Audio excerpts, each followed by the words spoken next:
You're watching KSG News Explainer. In this video, we are going to talk about coal firms planning to install renewable energy. This is related to GS Paper 3 Energy. To contribute India's commitment to increase non-fossil energy capacity to 500 gigawatt by 2030, coal and lignite companies have planned to install additional 5,560 megawatt of renewable capacity in the country with an investment of over 15,000 crore rupees, the Coal Ministry on the 18th of November said. Now, what does this really mean? This will take the total installed capacity to 7 gigawatt.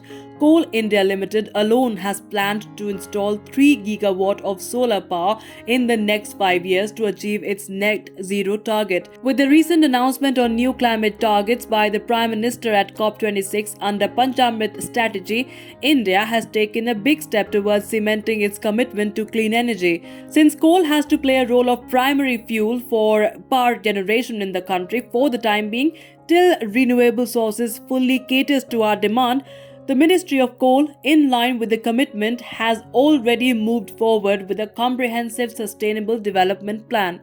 A full-fledged Sustainable Development Cell or SDC in the Coal Ministry has been established to advise, mentor and plan action to minimize the adverse impact of mining.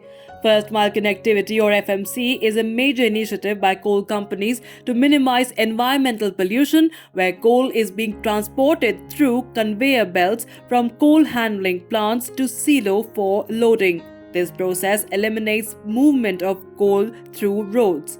Taking a big step, 39 such projects have been planned to be commissioned by 2023 to 2024 with an investment of 13,000 crore rupees.